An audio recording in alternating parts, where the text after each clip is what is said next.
चलिए आइए अब हम लोग पढ़ते हैं 5.4 British impact on society and culture. समाज और संस्कृति पर ब्रिटिशर्स का प्रभाव। Indian society underwent many changes after the British came to India. Bharat में अंग्रेजों के आने से समाज में कई परिवर्तन हुए। In the 19th century, certain social practices like female infanticide, child marriage, sati, polygamy, and a rigid caste system became more prevalent. 19वीं सदी में जो लड़कियां होती थी उनकी हत्या होती थी। जो लड़की अगर पैदा होती थी तो उसको मार दिया जाता था। बाल विवाह, सती प्रथा, बहु विवाह जैसे सामाजिक कुप्रथाओं और कठोर जाति व्यवस्था प्रचलित थी। These practices were against human dignity and values. अब ये जो प्रथाएं थी, प्रैक्टिसेस थी, ये मानव की गरिमा और मूल्यों के विरुद्ध थी, अगेंस्ट थी। Women were discriminated against at all stages of life and were the disadvantaged section of the society. जीवन के सभी स्तरों पर महिलाओं से भेदभाव किया जाता था और वे समाज का वंचित वर्ग मानी जाती थी। They did not have access to any development opportunities to improve their status. अपनी स्थिति को सुधार करने के लिए उनको कोई अवसर नहीं दिए गए थे। Education was limited to a handful of men belonging to upper caste. ऊंची जातियों के ब्राह्मण पुरुषों तक ही शिक्षा सीमित रह गई थी। Brahmins had access to Vedas, which were written in Sanskrit. अब जो ब्राह्मण थे वो वेदों का उपयोग करते थे और वेद संस्कृत में लिखे गए थे। Expensive rituals, sacrifices and practices after the birth or death of were outlined by the priestly class. अब देखिए, जो प्रीस्ट होते थे, पुरोहित होते थे, पंडित होते थे, वह महंगे अनुष्ठान, बलिदान और जन्म या मृत्यु के बाद की रीतियों को करवाते रहते थे। आज भी बहुत सारे नियम कानून होते हैं। किसी का जन्म होता है या किसी की मृत्यु होती है तो बहुत खर्च होता है। When the British came to India, they brought new ideas such as liberty, equality, freedom and human rights from the Renaissance, the Reformation movement and the various revolutions that took place in Europe. जब Britishers Bharat आए तो वे स्वतंत्रता, liberty, समानता, equality, आज़ादी, freedom और मानव अधिकार, human rights जैसे विचारों के रूप में नए विचार, यूरोप के पुनर्जागरण, रीनाइंस जिसके बारे में हम लोग आगे पढ़े थे, सुधार आंदोलन, रिफॉर्मेशन मूवमेंट और विभिन्न क्रांतियों से लाए थे जो यूरोप में हुआ था। These ideas appealed to some sections of our society and led to several reform movements in different parts of the country. अब क्या हुआ? अब ये जो विचार थे, इन विचारों ने हमारे समाज के कुछ वर्गों के लोगों से कुछ करने के लिए अपील की और देश के विभिन्न भागों में कई सुधार आंदोलन का नेतृत्व किया।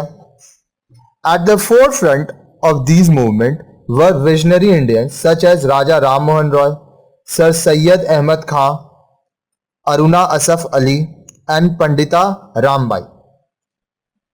इन आंदोलनों में सबसे आगे दूरदर्शी भारतीयों में राजा राम मोहन राय, सर सैयद अहमद खां, अरुणा असफ अली और पंडिता रामबाई थे। These movements looked for social unity and strived towards liberty, equality and fraternity. अब देखिए, ये जो आंदोलन थे, इन आंदोलनों से सामाजिक एकता आई और स्वतंत्रता, समानता की दिशा में प्रयास किए गए। Many legal measures were introduced to improve the status of women. कई कानूनी उपाय महिलाओं की स्थिति में सुधार के लिए शुरू किए गए। For example, the practice of sati was banned in 1829 by Lord Bentinck, the then Governor General. अब उदाहरण के लिए लॉर्ड बेंटिक ने 1829 में सती प्रथा पर प्रतिबंध लगाया। Widow remarriage was permitted by a law passed in 1856. Governor general ने 1856 में विधवा औरतों का पुनर्विवाह कानून पारित किया। A law passed in 1872 sanctioned intercaste and intercommunal marriages. एक कानून आया 1872 में जिसके अंतर्गत अंतरजातीय और अंतर सांप्रदायिक विवाह को सहमति दी गई। Sharda act was passed in 1929 preventing child marriage. अब देखिए 1929 में शारदा अधिनियम को पास करके बाल विवाह पर रोक लगाई गई। The act provided that it was illegal to marry a girl between 14 and a boy below 18 years. अब यह जो एक्ट था, अधिनियम जो था, यह अधिनियम पारित किया गया कि 14 वर्ष के नीचे की आयु की लड़की और 18 वर्ष से कम आयु के लड़के की शादी अवैध मानी जाएगी। All the movement severely criticized the caste system and especially the practice of untouchability. अब जितने भी आंदोलन हुए थे, सभी आंदोलनों ने जाति व्यवस्था और विशेष रूप से अस्पृश्यता मतलब अनटचेबिलिटी की छुआछूत की प्रथा का आलोचना किया।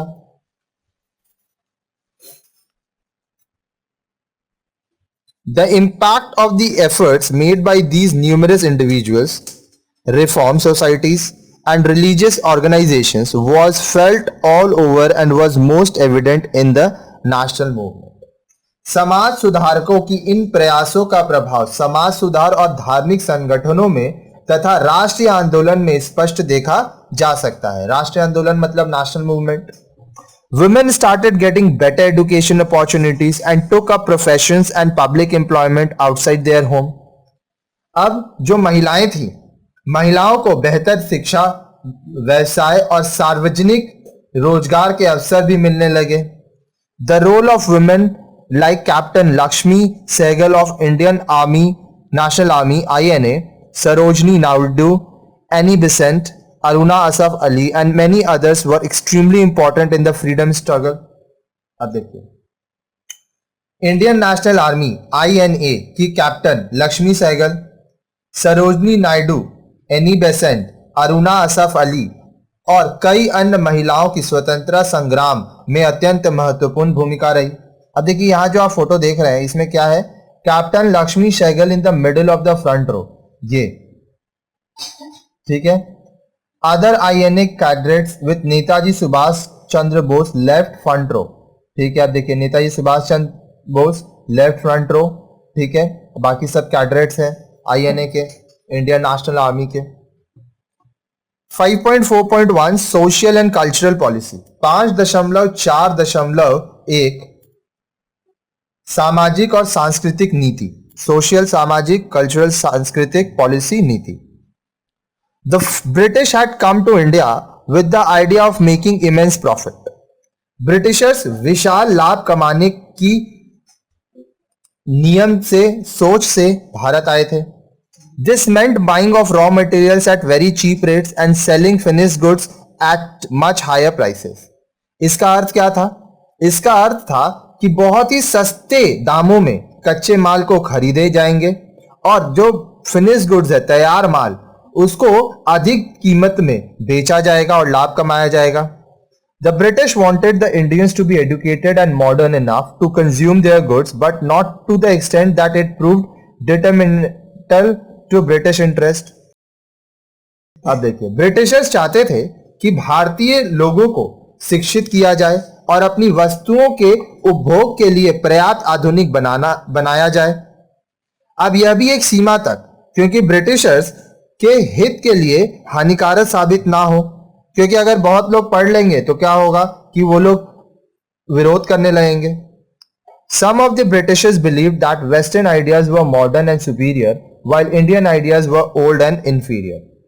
अब देखिए कुछ अंग्रेजों का मानना था कि पश्चिमी विचार आधुनिक और बेहतर थे, जबकि भारतीय विचार पुराने और इंफीरियर क्वालिटी के मतलब निम्नतर थे। This was of course not true. वास्तव में यह सच नहीं था। Indian had a rich traditional learning that was still relevant. Bharat के पास पारंपरिक ज्ञान था जो आज भी प्रासंगिक है, आज भी ये भारत का जो नियम है, जो परंपरा है, वो चलता है. By this time, there was a group of radicals who had a humanistic ideology towards India. इस समय तक इंग्लैंड में रैडिकल्स का एक समूह था जो भारतीयों की दशा में एक मानवतावादी विचारधारा रखते थे. They wanted India to be a part of the modern progressive world of science. वे चाहते थे कि भारत आधुनिक विज्ञान की प्रगतिशील दुनिया का एक भाग बने. But the British government was cautious in undertaking rapid modernization of India. लेकिन ब्रिटिश सरकार भारत में तेजी से आधुनिकीकरण, मॉडर्नाइजेशन के प्रति सतर्क हो गई थी. They feared a reaction among the people if too much interference took place with their religious beliefs and social customs. अंग्रेजों को यह समझ आ गया था कि अगर धार्मिक विश्वासों और सामाजिक रिवाजों से ज्यादा हस्तक्षेप किया जाए तो लोगों की विरोध होगी, लोग प्रतिक्रियाएं करेंगे, विरोध करेंगे. The English wanted perpetuation of their rule in India and not a reaction among the people. अंग्रेज क्या चाहते थे? वे भारत में अपना शासन को स्थायी बनाना चाहते थे और लोगों के बीच कोई भी प्रतिक्रिया नहीं चाहते थे. Hence, though they talked about introducing reforms, in reality, very few measures were taken and these were also half-hearted. इसलिए अंग्रेज सुधार की बात तो करते थे, पर असलियत में उन्होंने आधे अधूरे मन से कुछ ही कदम उठाए. वह नहीं चाहते थे कि भारत में बहुत ज्यादा विकास हो. चलिए आइए अब हम लोग देखते हैं 5.4.2 एजुकेशन पॉलिसी, शिक्षा नीति 5.4.2. The British took a keen interest in introducing the English language in India. अब जो ब्रिटिशर्स थे उन्होंने भारत में अंग्रेजी भाषा शुरू करने में गहरी रुचि ली. They had many reasons for doing so. Educating Indians in the English language was a part of their strategy. ऐसा करने के लिए उनके पास कई कारण थे. अंग्रेजी भाषा में भारतीयों को शिक्षित करना उनकी रणनीति का एक हिस्सा था. स्ट्रैटेजी मतलब रणनीति होता है. The Indians would be ready to work as clerk on low wages, while for the same work the British would demand much higher wages.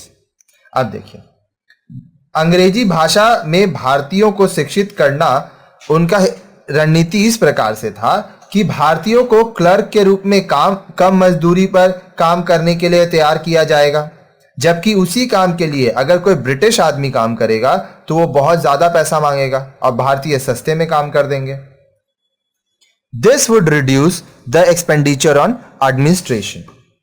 इससे एडमिनिस्ट्रेशन, प्रशासन पर जो खर्च होगा उसका भार कम पर हो जाएगा. It was also expected to create a class of Indians who were loyal to the British and were not able to relate to other Indians. अब इससे क्या होगा? उन्होंने भारतीयों का एक ऐसा वर्ग बनाया जो उनके प्रति वफादार थे और दूसरे भारतीयों के संबंध नहीं रखते थे. This class of Indians would be taught to appreciate the culture and opinion of the British. अब यह जो भारतीय वर्ग थे, इस वर्ग के भारतीयों को ब्रिटिश विचारधारा और संस्कृति की प्रशंसा करना सिखाया गया. In addition, they would also help to increase the market for British good. अब इसके अलावा वे ब्रिटिश माल के लिए बाजार को बढ़ाने में भी मदद करेंगे. They wanted to use education as a means to strengthen their political authority in the country. Britishers चाहते थे कि देश में राजनीतिक अधिकार को मजबूत बनाने के लिए शिक्षा का उपयोग एक साधन बने. They assumed that a few educated Indians would spread English culture to the masses and that they would be able to rule through this class of educated Indians. अब देखिए वो क्या सोचते थे. ऐसा मान लिया कि कुछ शिक्षित भारतीय जनता में अंग्रेजी संस्कृति फैलाएंगे और वे शिक्षित भारतीय कि इस वर्ग के माध्यम से शासन करने में ब्रिटिशर्स सक्षम होंगे। The British gave jobs to only those Indians who knew English, thereby compelling many Indians to go in for English education. अब ब्रिटिशर्स केवल उन्हीं भारतीयों को नौकरियां देते थे जो अंग्रेजी जानते थे और वे भारतीयों को अंग्रेजी शिक्षा के लिए मजबूर करते थे। Education soon became a monopoly of the rich and the city dwellers. अब इससे क्या हुआ? इससे शिक्षा जल्द ही अमीरों तथा शहर में रहने वालों का एकाधिकार बन गया, क्योंकि पढ़ाई में पैसा ज्यादा लगता था और वो पैसा सबके पास नहीं था। The British Parliament issued the Charter Act of 1813, by which a sum of rupees 1 lakh was sanctioned for promoting Western science in India. British संसद ने 1813 में चार्टर अधिनियम जारी किया, जिसके द्वारा कि भारत में पश्चिम विज्ञान को बढ़ावा देने के लिए 1 लाख रुपए की राशि खर्च की जाएगी। But a controversy soon arose, लेकिन जल्द ही विवाद हो गया। Some wanted the money to be spent on advocating western ideas only. अब कुछ लोग केवल पश्चिमी विचारों की वकालत पर पैसा खर्च करना चाहते थे। There were others who placed more emphasis on traditional Indian learning. अच्छा, दूसरी तरफ वहां दूसरों ने परंपरागत भारतीय शिक्षा पर अधिक जोर दिया। Some recommended use of vernaculars, regional language as the medium of instruction. Others were for English. अब कुछ लोगों ने शिक्षा का माध्यम के रूप में क्षेत्रीय भाषा, मान लीजिए हिंदी हुआ, बंगाली हुआ, जिस जगह पे जो भाषा है उसका उपयोग करने की सिफारिश की, जबकि कुछ लोग अंग्रेजी के पक्ष में थे। In this confusion, people fail to notice the difference between English as a medium and English as a subject for study. अब क्या हुआ? इस भ्रम में, कंफ्यूजन में लोगों ने अंग्रेजी को एक माध्यम और अध्ययन के लिए एक विशेष के रूप में अलग समझने में विफल रहे। The British, of course, decided in favor of teaching Western ideas and literature through the medium of English language alone. अब इस क्या हुआ? पश्चिमी विचारों और साहित्य का शिक्षण केवल अंग्रेजी भाषा के माध्यम से करवाने का निर्णय लिया गया, क्योंकि निर्णय ब्रिटिशर्स के हाथ में था। Another step in this direction was the Wood's Dispatch of 1854. इस दिशा में वुड्स डिस्पैच 1854 में एक ने अन्य निर्देश जारी किए। It asked the government of India to assume responsibility for the education to the masses. इसने भारत सरकार से कहा कि जनता की शिक्षा के लिए उसको जिम्मेदारी लेनी होगी। As a part of the directive given by the Woods Dispatch, departments of education were instituted in all provinces and affiliated universities were opened in Calcutta, Madras and Bombay in 1857. अब क्या हुआ?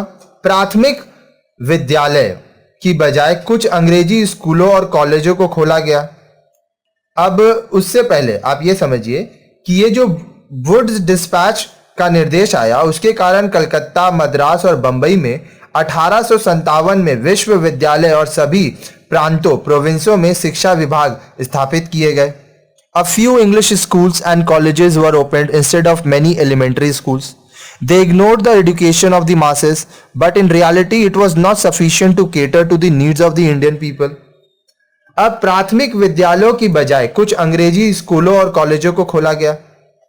उन्होंने आम जनता की शिक्षा पर ध्यान ही नहीं दिया, लेकिन वास्तविकता में यह सब भारतीय लोगों की जरूरतों को पूरा करने के लिए पर्याप्त नहीं था। Though the British followed a half-hearted education policy in India, English language and Western ideas also had some positive impact on the society. हालांकि जो अंग्रेज थे वे आधे अधूरे मन से भारत में शिक्षा नीति, अंग्रेजी भाषा का पालन और पश्चिमी विचारों को मानना पड़ा, जिसका समाज पर सकारात्मक प्रभाव भी पड़ा। Many reformers like Raja Ram Mohan Roy, Ishwar Chandra Vidyasagar, Swami Dayanand Saraswati, Sir Syed Ahmad Khan and Swami Vivekanand absorbed Western ideas of liberalism and democracy and used it to reform some of the non-humanitarian social and religious practice of that time. Though education did not reach the masses, but some ideas of anti-imperialism, nationalism, social and economic equality took root through political parties, discussion and debates on public platform and the press. अब देखिए, कई सुधारक जैसे राजा Ram Mohan Roy, Ishwar Chandra Vidyasagar, Swami Dayanand Saraswati, sir Syed Ahmad Khan और स्वामी विवेकानंद ने उदारवाद और लोकतंत्र के पश्चिमी विचारों को माना तथा उस समय के गैर मानवीय सामाजिक और धार्मिक प्रथाओं को सुधारने के प्रयत्न की। हालांकि शिक्षा आम जनता तक तो नहीं पहुंची थी, लेकिन साम्राज्यवाद विरोधी एंटी इंपीरियलिज्म, राष्ट्रवाद नेशनलिज्म, सामाजिक और आर्थिक समानता सोशल एंड इकोनॉमिक इक्वलिटी के विचारों ने अपनी जड़ें राजनीतिक दलों, वाद विवाद, सार्वजनिक मंच और प्रेस के माध्यम से लोगों में जमा ली थी। The spread of English language and western education helped Indians to adopt modern, rational, democratic, liberal and patriotic outlook. अब देखिए, अंग्रेजी भाषा और पश्चिमी शिक्षा के प्रसार ने भारतीयों को आधुनिक तर्क संगत, लोकतांत्रिक, उदार और देशभक्ति के दृष्टिकोण को अपनाने में सहायता मिला उन लोगों को। New fields of knowledge in science, humanities and literature open to them. उन्होंने ज्ञान के नए क्षेत्र जैसे कि विज्ञान, मानविकी, ह्यूमैनिटीज को मानविकी कहते हैं, और लिटरेचर, साहित्यिक को अपनाया। English became a lingua franca to the educated people in India. Bharat में शिक्षित लोगों को अंग्रेजी भाषा लिंग्वा फ्रैंका प्रिय भाषा बन गई। अब जो लोग भारत में पढ़े लिखे थे उनका जो प्रिय भाषा क्या था वो अंग्रेजी हो गया। It United them and gradually made them politically conscious of their rights.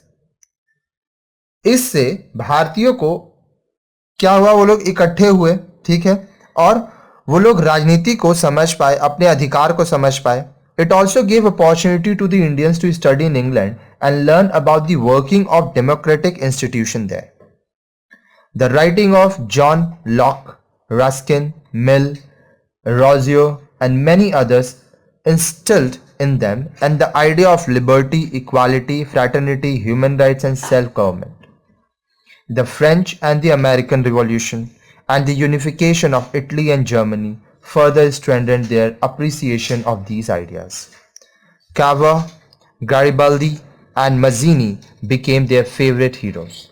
They began to aspire for these ideals for India. अब देखिए, जब अंग्रेज अपनी भाषा लाए, अंग्रेजी भाषा, तो बहुत सारे भारतीय पढ़ने लगे उसको, ठीक है। तो फिर क्या हुआ कि इससे भारतीयों को इंग्लैंड में पढ़ने का अवसर मिला और वहां लोगों ने लोकतांत्रिक संस्थाओं की कार्य प्रणाली को पढ़ा। वो लोग देखे कि डेमोक्रेटिक जो इंस्टीट्यूशन होते हैं वो लोग कैसे काम करते हैं। वहां भारतीयों ने जॉन लोके, रस्किन मिल, रूसो और कई दूसरे अनेक लेखकों को स्वतंत्रता, समानता, भाईचारा, मानवाधिकार और स्वशासन के विचारों को पढ़ा।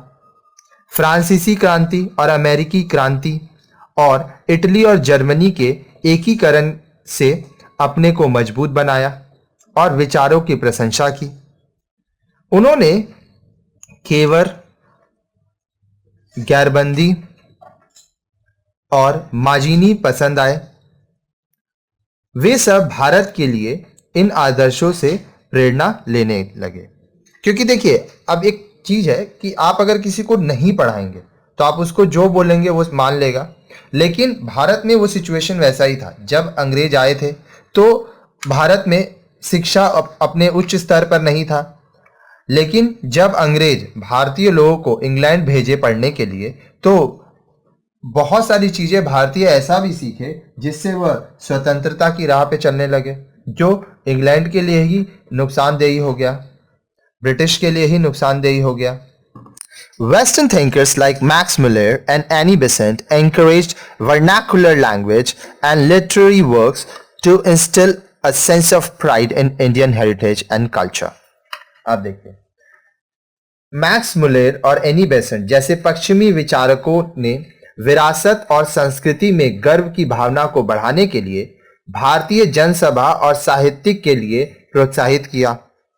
वो लोग कहते थे कि जो आपका अपना भाषा है उसमें लिटरेचर लिखिए, उसको पढ़िए। It enabled Indians to revive Indians cultural past. इससे क्या हुआ, यह भारतीयों को भारत के सांस्कृतिक अतीत को पुनर्जीवित करने के लिए योग्य बनाना चाहते थे। Also, the important role of press in arousing political awakening and exchange in ideas is noteworthy. इसके साथ साथ इसके अतिरिक्त विचारों में राजनीतिक जागृति और विचारों के आदान प्रदान करने में प्रेस की महत्वपूर्ण भूमिका रही। The newspaper and journals gave opportunities to share ideas and problems. अब जो अखबार होते थे, समाचार पत्र तथा पत्रिकाओं, ये जर्नल्स ने लोगों को अपने विचारों और समस्याओं को कहने का अवसर दिया। Similarly, novels, drama, short story, poetry, song, dance, theater, art and cinema were used to spread views and express resistance to colonial rule.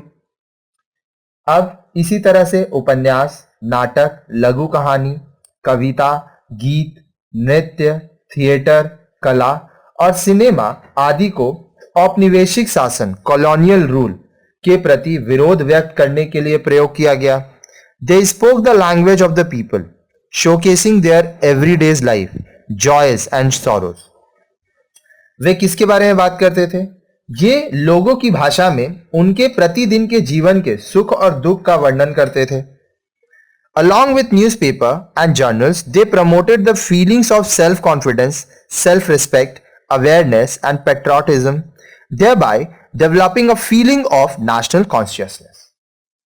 समाचार पत्र और पत्रिकाओं के साथ साथ वे आत्मविश्वास, आत्मसम्मान, जागरूकता और देशभक्ति की भावनाओं को बढ़ावा दे रहे थे, जिससे राष्ट्रीय चेतना, नेशनल कॉन्शियसनेस की एक भावना विकसित हुई।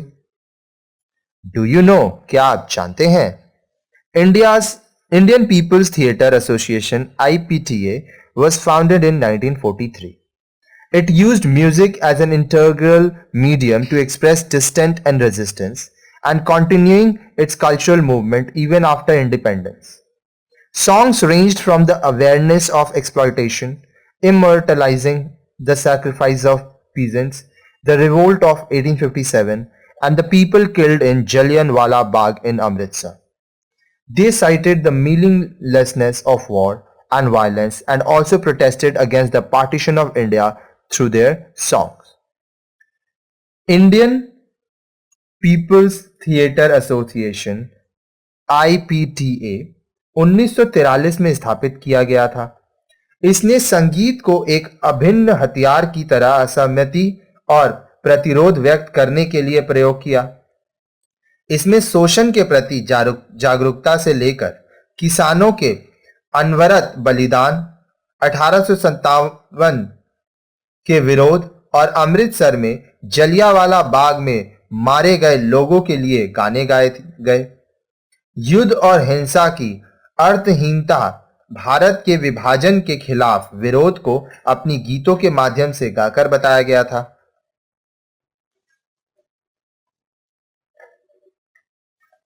The British devised several strategies to make their rule effective.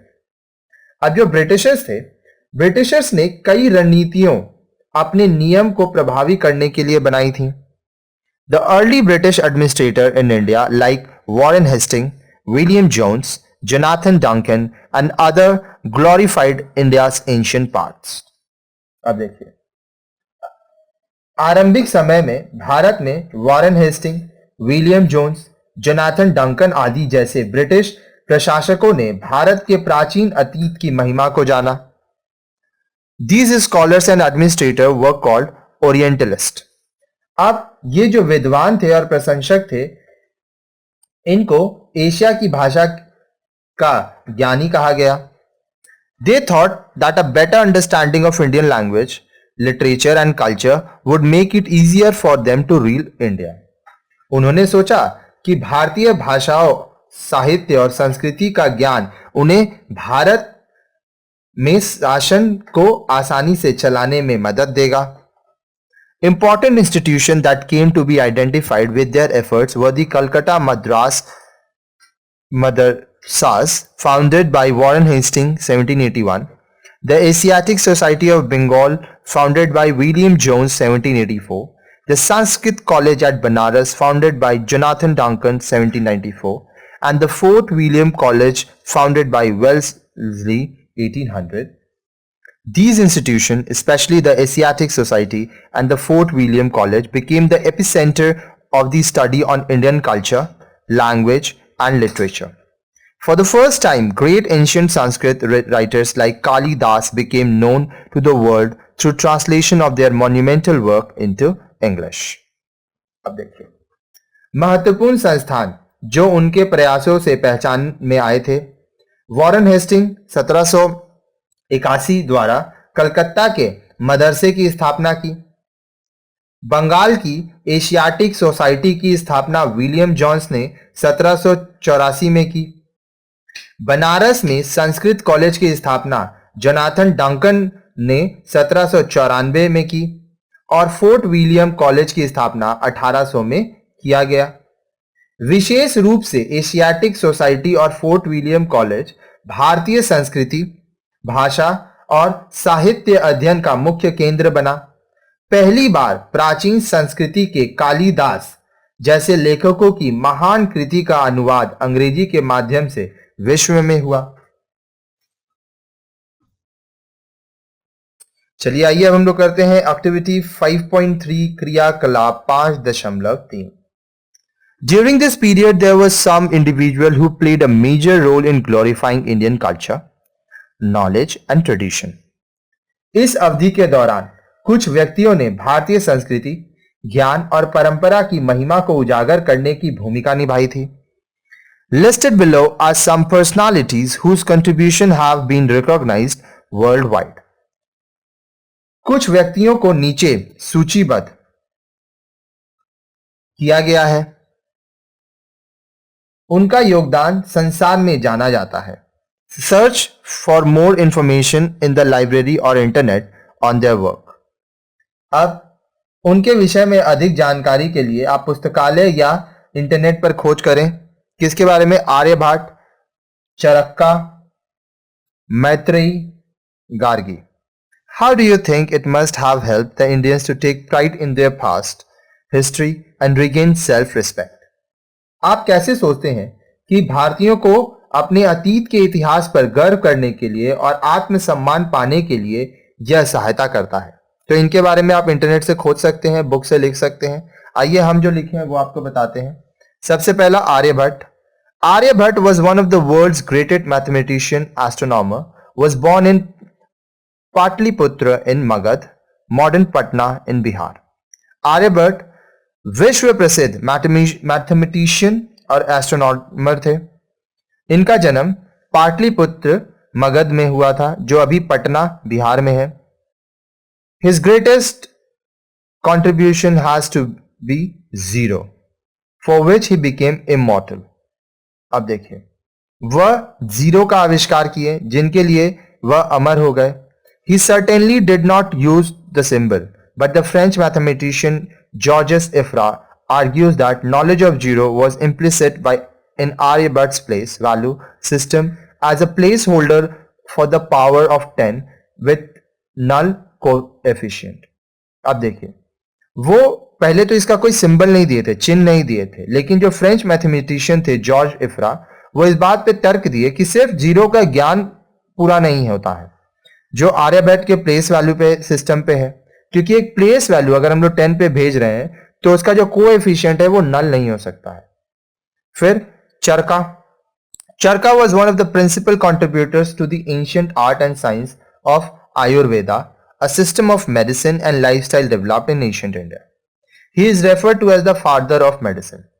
चरक्का ये कौन थे? प्रिंसिपल कंट्रीब्यूटर थे। इनका बहुत योगदान था भारतीय जो प्राचीन कला और विज्ञान के क्षेत्र में आयुर्वेदा का, ठीक है, जिससे दवाइयां बनाई जाती हैं। प्राचीन भारत में लोगों का लाइफस्टाइल क्या था वो इसमें है। और इनको दवाइयों का पिता कहा जाता है, ठीक है, औषधि का पिता, father of medicine. Maitreyi, Maitreyi was a Vedic philosopher from ancient India. Maitreyi कौन थे? प्राचीन भारत के एक वैदिक philosopher. She was the second wife of famous sage and philosopher Yajnavalkya, the first being Katyayani. Maitri was well versed in Vedas and associated scripture and was called Brahmavadini or an expounder of the Veda। ठीक है, ये कौन थी? वो famous sage of philosopher Yajnavalkya के दूसरी बीवी थी। पहली बीवी का नाम कात्यायनी था। मैत्री के बारे में वेदास में लिखा हुआ है, ठीक है, और इनके जो स्क्रिप्चर्स हैं उसको ब्रह्म वदिनी और एन एक्सपाउंडर ऑफ वेदा कहा जाता है। Gargi, Gargi वचकनवी was an ancient Indian philosopher. In Vedic literature, she is honored as one of the great natural philosophers. तो इसके बारे में आप और भी रिसर्च कर सकते हैं, तो उसको खोजिए और कमेंट सेक्शन में इनके बारे में और कुछ लिखिए, ताकि हमारे जो स्टूडेंट्स हैं जो वीडियोस देख के पढ़ रहे हैं वो और भी कुछ सीख पाए।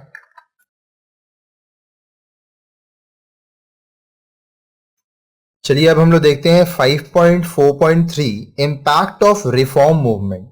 अब देखिए, रिफॉर्म का मतलब क्या होता है? सुधार, मूवमेंट आंदोलन, इम्पैक्ट प्रभाव।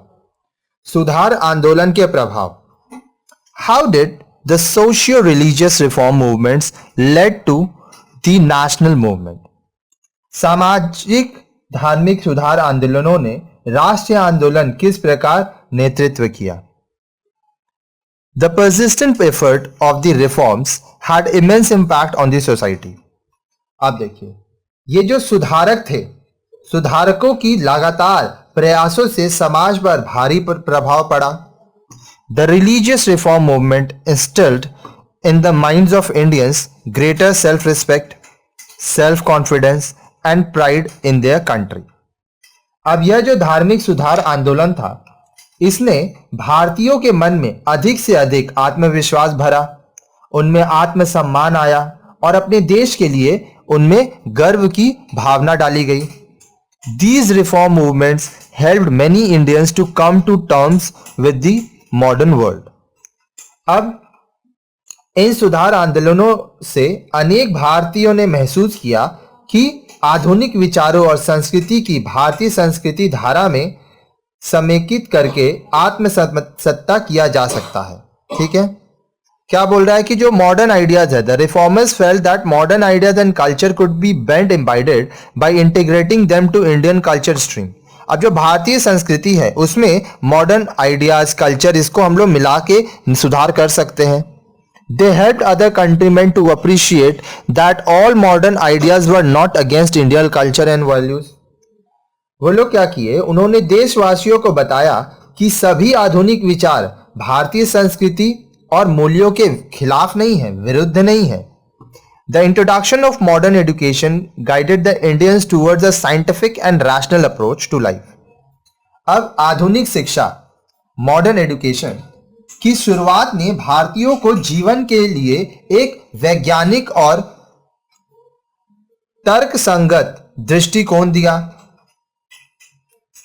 People became more conscious to their identity as Indians, which was ultimately responsible for their united struggle against the British in the freedom movement of India। लोगों को भारतीयों के रूप में अपनी पहचान पाने के लिए और अधिक जागरूक किया गया, जो अंततः भारत के स्वतंत्रता आंदोलन में ब्रिटेन के खिलाफ एकजुट संघर्ष के लिए जिम्मेदार था। 5.4.4 British administration and judicial system. अब देखिए, ब्रिटिश प्रशासन, एडमिनिस्ट्रेशन और जुडिशियल सिस्टम, न्यायिक प्रणाली।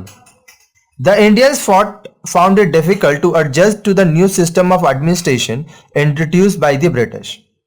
भारतीयों को ब्रिटिश प्रशासन की नई प्रणाली को समायोजित करने में कठिनाई हुई। The Indians were denied political rights and the British officers treated them with contempt।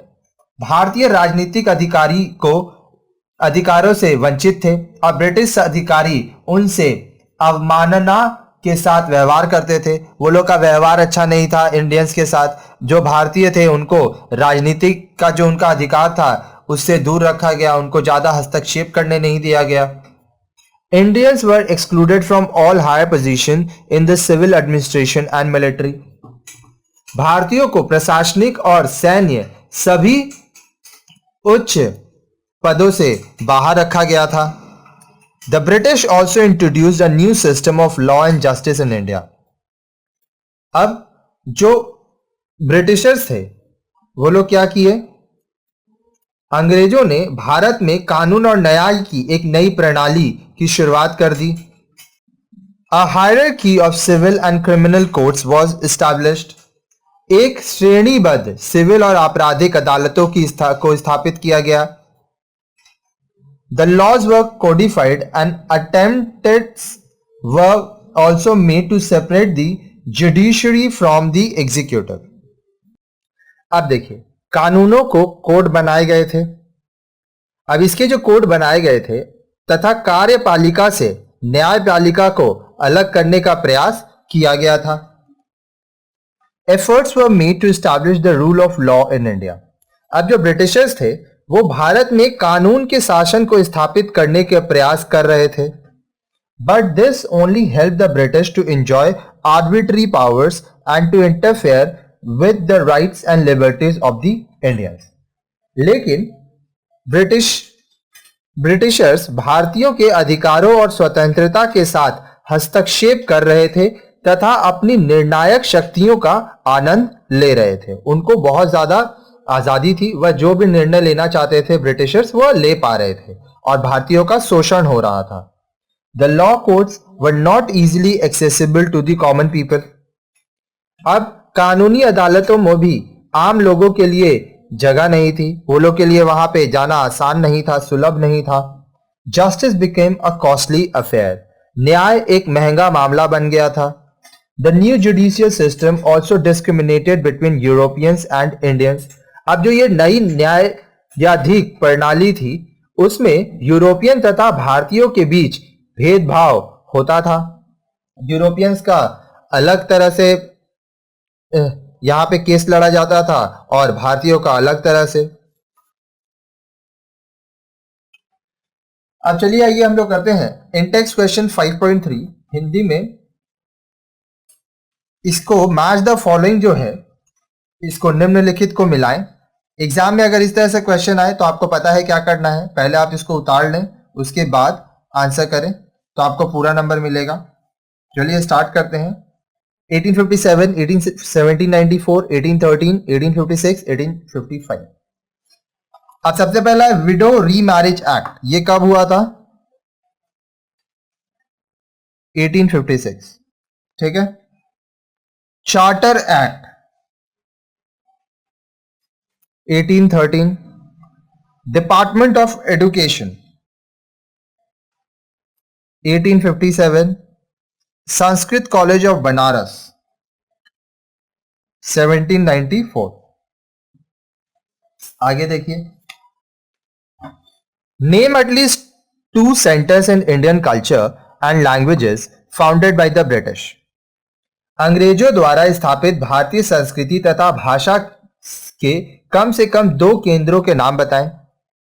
Following are the 2 centres of Indian culture and languages founded by the British. अब क्या क्या थे वो सेंटर्स? सबसे पहला Asiatic Society of Bengal founded by Williams Jones in 1784। Fort William College founded by Lord Wellesley in 1800. Briefly explain at least 2 legal measures which helped improve the status of women in British India. British Bharat में महिलाओं की स्थिति सुधारने में मदद करने वाले 2 कानूनी उपायों को संक्षेप में लिखिए। ब्रीफली मतलब संक्षेप में। सती और सुती is an ancient Indian practice of burning a widow on her husband's funeral, fire or burning her alive in his grave.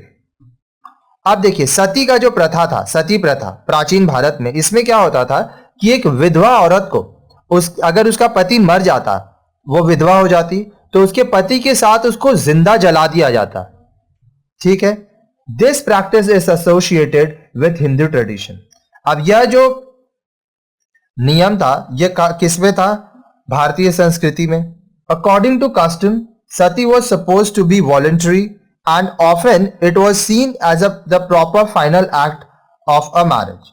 अब नियमों के अनुसार सती जो था वो वॉलेंटरी था, जो चाहता वो करता। ठीक है, और ये शादी का आखिरी चीज था। इसमें पति के मरने के बाद पत्नी को उसके साथ ही खत्म कर दिया जाता था। However, many accounts exist of women who were forced to go through with the rite. लेकिन बहुत जगह पे ऐसा पाया गया कि अगर वॉलेंट्री नहीं है, औरत नहीं चाहती है कि उसको जलाया जाए, फिर भी जबरदस्ती उसको अपने पति के मरने के बाद जला दिया जाता था उसके साथ। They may have been drugged or tied up before being placed on the pyre or into the grave.